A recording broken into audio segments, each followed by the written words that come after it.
अगर आपको यह पता चल जाए कि बोर्ड एग्जाम के अंदर कॉपीज चेक कैसे होती हैं, तो आप अपने आंसर्स को इस प्रकार से लिख कर आ सकते हो जिसकी मदद से एग्जाम के अंदर आपके एक भी नंबर नहीं कटने वाले। हाय एवरीवन, मेरा नाम है Prashant, mentor of thousands of students, और आज बात कर रहे हैं बोर्ड एग्जाम के अंदर कॉपीज चेक कैसे होती हैं। अब आपको लग रहा होगा ये जानना आपके लिए इंपॉर्टेंट है या नहीं, तो ये जानना आपके लिए बहुत इंपॉर्टेंट है। क्यों? क्योंकि इस वीडियो को बनाने से पहले मैंने बहुत सारे बोर्ड एग्जाम्स के उन टीचर से बात करी जो कि कॉपीज को चेक करते हैं, जैसे कि सीबीएसई बोर्ड, आईसीएसई बोर्ड और भी बहुत सारे बोर्ड के टीचर्स से। और उनसे बात करके मुझे यह पता चला कि उनकी कॉपी चेकिंग करने का भी एक प्रोसेस है, और अगर उस प्रोसेस को आपने समझ लिया और वो गलतियां आपने नहीं करी तो वो आपके एक भी नंबर नहीं काट सकते। और इस बात को मैं गारंटी से बता रहा हूं, और सारे प्रूफ्स भी आज मैं लेकर आया हूं, तो एक एक करके सारी चीजें समझाऊंगा। बट आपके भी मन में बहुत सारे सवाल आते होंगे, प्रॉब्लम्स आते होंगे, जैसे कि मेरे मन में भी बहुत सारे सवाल थे, जैसे कि क्या पार्शियल मार्किंग होती है? जैसे कि आपको स्कूल के अंदर तो स्टेप मार्किंग नहीं मिलती होगी, आप मैथ्स का कोई क्वेश्चन सॉल्व करके आते होंगे और आपके टीचर बोलते होंगे कि आपको पूरे नंबर नहीं मिलेंगे, आपको स्टेप नंबर नहीं मिलेंगे, बोलते हैं ना। बट क्या बोर्ड के अंदर स्टेप मार्क्स मिलते हैं? क्या पार्शियल नंबर मिलते हैं? मैथ्स के अंदर, इंग्लिश के अंदर, एसएसटी के अंदर बताऊंगा अभी। अगली चीज, क्या टीचर खुद अपनी मर्जी से आपके नंबर काट सकते हैं? अब आपको लग रहा होगा हाँ, टीचर तो बिल्कुल नंबर काट सकते हैं अपनी मर्जी से, बट इसका आंसर सुन के आज आप शॉक होने वाले हो। मैं भी शॉक हुआ था जब मुझे पता चला था। अगली चीज, क्या चेकिंग बहुत इजी होती है या बहुत ज्यादा हार्ड होती है? इस पे भी मैंने बात करी। अगली चीज, मार्क्स इंक्रीज करने के कोई तरीके हैं क्या, कोई हैक है क्या? बिल्कुल है। लास्ट में मैं आपको एक बैक बेंचर स्ट्रैटेजी भी बताने वाला हूं। अगर आप वो स्टूडेंट हो जिसने अच्छी पढ़ाई नहीं करी है, आपको एक ऐसा हैक दूंगा जिसकी मदद से आपके 10 से 15 नंबर इंक्रीज हो जाएंगे। सबसे पहले जो आपका सवाल है ना, ये बताओ, क्या टीचर खुद से मार्क्स कट कर सकते हैं? क्या लगता है इसका आंसर?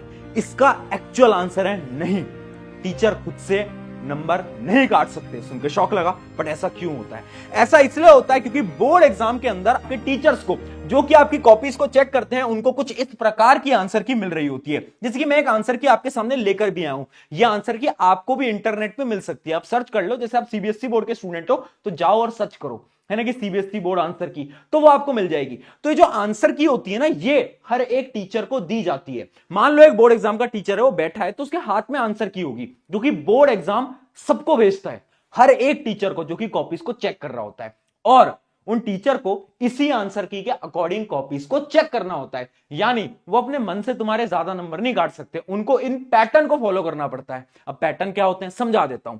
पैटर्न के अकॉर्डिंग ना हर चीज के मार्क्स फिक्स्ड होते हैं। यही बोर्ड एग्जाम ने एक रूल बनाया हुआ है। जैसे कि मैं आपको दिखाता हूं, मान लो तुम इंग्लिश का एक पेपर दे रहे हो, उसमें आपके लेटर तो आते होंगे। मान लो लेटर है 5 नंबर का या फिर 4 नंबर का, तो यहां पर लिखा होता है कि नंबर कैसे डिवाइडेड है। जैसे कि मैं आपको एकदम डिटेल में दिखाता हूं, तो यहां पर लिखा हुआ है 2 मार्क्स फॉर कंटेंट, यानी बच्चे ने कैसा आंसर लिखा है उसके आप 2 नंबर दो।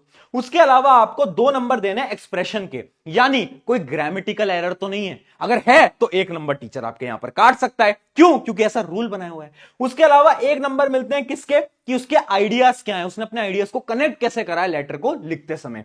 यानी एक प्रॉपर आंसर की दी जाती है जिसके अकॉर्डिंग एक टीचर को कॉपीज को चेक करना रहता है। ये सिर्फ इंग्लिश में नहीं, ऐसा ही साइंस में, सोशल साइंस में, मैथ्स में, सब में होता है। अब तुम्हारे मन में सवाल आ रहा होगा कि आखिर ये आंसर की बनाई कैसे जाती है, इनका क्या रूल होता है?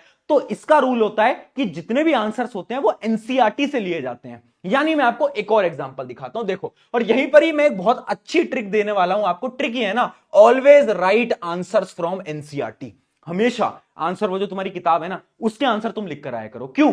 मान लो एक सवाल है, एग्जांपल लेता हूं, मान लो एक सवाल है, explain any 3 major challenges faced by political parties. ये क्वेश्चन आया। अब आपके टीचर की जो आंसर की है ना, जो कि बोर्ड एग्जाम वाले देंगे, उनमें उन टीचर्स को इस प्रकार से आंसर लिखे हुए मिलेंगे कि या तो बच्चे ने ये लिखे हैं, और या तो बच्चे ने ये लिखे हैं, या तो बच्चे ने ये लिखे हैं, ऐसे। यानी उन टीचर्स को 7-8 ऑप्शन दिए जाएंगे, उनको बोला जाएगा अगर इसमें से बच्चे ने कुछ भी लिखा है तो उसको नंबर दे देना। और वो 7-8 पॉइंटर कहां से मिलते हैं? वो 7-8 पॉइंटर्स मिलते हैं कहां से? एनसीईआरटी से। वो बनाए जाते हैं एनसीईआरटी से। इस वजह से हर एक टीचर आपको बोलता है कि हमेशा एनसीईआरटी को ढंग से पढ़ो और आंसर भी एनसीईआरटी के हिसाब से लिख कर आओ। क्योंकि अगर आपने आंसर को एनसीईआरटी के हिसाब से लिखा, टीचर की आंसर की में टीचर को दिखा कि अच्छा ये सारे पॉइंट्स इसने लिखे हुए हैं, नंबर पूरे मिल जाएंगे।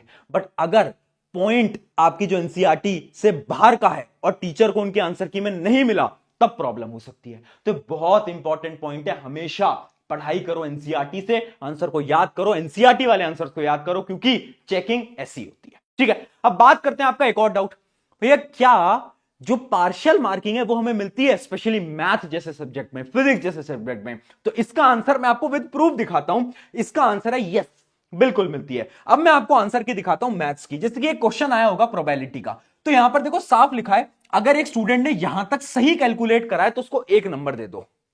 यानी अगर आप एक क्वेश्चन को थोड़ा भी अटेम्प्ट करके आते हो, अब थोड़ा सा आंसर निकाल के आते हो, तो आपको 1 नंबर मिल जाएगा। अब अगर एक स्टूडेंट ने इधर तक का निकाला है तो उसको 0.5 यानी आधा नंबर और दे देना। उसके अलावा उसने यहां तक निकाला है तो 0.5 और दे देना, ये निकाला है तो 0.5 और दे देना, और यहां तक निकाला है तो 0.5 और दे देना। ऐसे ऐसे मिल रहे होते हैं नंबर। यानी ये जरूरी नहीं है जो कि तुम्हारे स्कूल में एक रूल बनाया हुआ है कि पूरा आंसर सही होगा तभी पूरे नंबर मिलेंगे, नहीं। बोर्ड एग्जाम के एक नियम है, कुछ रूल्स हैं, और वो रूल्स ये बोलते हैं अगर एक बच्चा स्टार्टिंग का भी आंसर सही लिख के आता है तो उसे नंबर दो। ये सेम होता है साइंस के अंदर, अगर आप साइंस का थोड़ा आंसर भी सही लिख के आते हो उसमें भी आपको आधे 1 नंबर तो मिलेंगे ही मिलेंगे।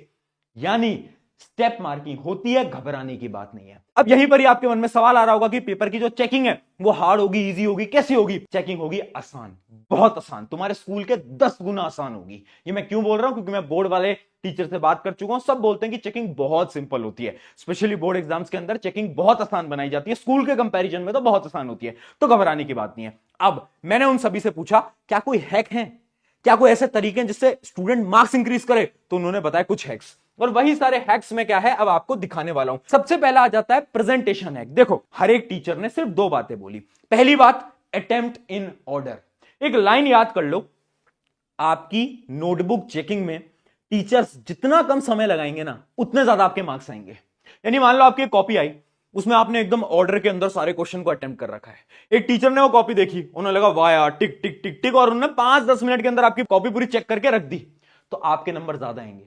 और मान लो एक ऐसा स्टूडेंट है जिसने अलग अलग ऑर्डर में लिख रखा है, मान लो उसने सबसे पहले 7th क्वेश्चन करा, फिर उसने 9th करा, फिर उसने 2nd करा।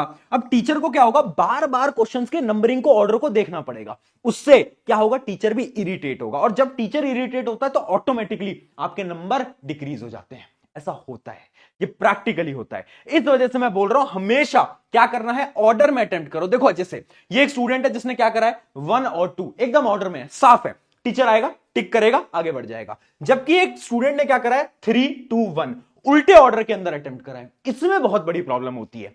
अब तुम बोल रहे होगे भैया हमारे पेपर के अलग अलग सेक्शन होते हैं, section A, section B, section C, तो हम क्या करते हैं, पहले दूसरा सेक्शन अटेम्प्ट कर लेते हैं, क्या उसमें भी दिक्कत है? मैं बोल रहा हूं नहीं, उसमें कोई दिक्कत नहीं है। अब सेक्शन की हेडिंग डालो और उस सेक्शन के अंदर आपको सारे क्वेश्चंस को ऑर्डर में अटेम्प्ट करना है। आप सेक्शन कैसे भी अटेम्प्ट कर सकते हो, मान लो पहले आप डी करो, फिर बी करो, फिर सी करो, फिर ए करो, फर्क नहीं पड़ता, बट उस सेक्शन के सारे क्वेश्चन आपको एक ही ऑर्डर के अंदर अटेम्प्ट करने, इस बात को याद रखना। ये थी पहली टेक्निक। दूसरी टेक्निक क्या थी, हर एक टीचर ने बोला रफ कभी भी आपको आंसर शीट में नहीं करना है। आंसर शीट का जो लास्ट पेज है उसमें तुम्हें क्या करना है, ऊपर हेडिंग डालनी है रफ, और उसमें आप कुछ भी रफ करो, चाहे उसमें आप अपने दोस्त का नाम लिखाओ, रोहन, मोहन, सोहन, कोई फर्क नहीं पड़ता, कोई नहीं पड़ता। उसके ऊपर बस आप ऐसे ऐसे रफ करके लिख देना और उसके अंदर आप सारी रफ करना। बट ऐसा मत करना कि आप आंसर शीट के बीच में रफ कर रहे हो। कुछ बच्चे होते हैं क्या करते हैं, आंसर शीट लेते हैं और उसके बॉर्डर्स जो होते हैं, आंसर शीट के जो बॉर्डर्स होते हैं, उन बॉर्डर्स पे रफ कर रहे होते हैं। आपको वो नहीं करना है, उससे आपकी आंसर शीट बहुत बेकार दिखाई दे रही होती है। आपको क्या करना है, हमेशा लास्ट पेज पे रफ करना है, हेडिंग डालो रफ और सारा रफ वहां पर कर दो। कोई दिक्कत नहीं है, कोई प्रॉब्लम नहीं है, कोई मना नहीं करता। बोर्ड एग्जाम ने कोई ऐसा नियम नहीं बनाया कि रफ नहीं कर सकते, तुम बिल्कुल कर सकते हो, तो डरना नहीं है। ठीक है, अब मैंने पूछा कोई बैक बेंचर के लिए स्ट्रैटेजी है कि बैक बेंचर पास हो जाए, है ना? तो उन्होंने बड़ी अच्छी स्ट्रैटेजी बताई और वही है अपनी बैक बेंचर स्ट्रैटेजी। देखो, हर एक बैक बेंचर जिसको क्वेश्चन पढ़ रहे हो और तुम्हें आ रहा है कि यार ये क्वेश्चन तो मुझे आता ही नहीं है, कभी भी क्वेश्चन को छोड़कर मत आना, कुछ भी लिखो। हर एक टीचर ने बोला कि हम ना स्टूडेंट्स को पास करना चाहते हैं, बट वो स्टूडेंट खुद पास होना नहीं चाहते, क्योंकि वो अगर आंसर में कुछ भी लिख के आएंगे ना, दुनिया जहान की कहानियां लिख के आएंगे, तो एटलीस्ट हम देखेंगे और कहीं ना कहीं नंबर देकर उसको पास कर देंगे। बट बच्चे क्या है ना, पेपर पूरा ब्लैंक छोड़ के आते हैं। तो तुम्हें कभी भी अपने पेपर को ब्लैंक नहीं छोड़ना है। मान लो तुम्हें कोई क्वेश्चन नहीं आ रहा, उस समय पर आपको क्या करना है, उस चैप्टर के आसपास का तुम्हें जो भी याद है वो तुम क्या करो, हमेशा पैराग्राफ के अंदर लिखो। हमेशा पैराग्राफ में, पॉइंट में मत लिखना। पॉइंट में लिखोगे तो पकड़े जाओगे, नंबर कट जाएंगे। हमेशा पैराग्राफ के अंदर तुम एक पूरे आंसर को फ्रेम कर देना। जो भी तुम्हें उस चैप्टर का याद है पूरा तुमने आसपास का लिखा, बस। अगर तुम्हारी फेल होने वाली नौबत आ रही होगी या फिर तुम्हारे नंबर कम आ रहे होंगे तो टीचर्स में आधा 1 नंबर 2 नंबर बढ़ाकर अच्छे नंबर तुम्हारे ला देगा। ये हर एक टीचर करते हैं, ये रियलिटी है। बस तुम्हें कभी भी अपने आंसर्स को छोड़कर नहीं आना है। तो ये सारी की सारी टेक्निक थी बोर्ड एग्जाम हैक्स के ऊपर। याद रखना, कॉपीज इसी तरीके से चेक होती हैं। अब डरना नहीं है, घबराना नहीं है। बोर्ड एग्जाम में जाओ, फोड़ कर आओ, जीत कर आओगे, मुझे तुम पे एकदम विश्वास है। इस वीडियो को अपने एक दोस्त के साथ जरूर शेयर कर देना।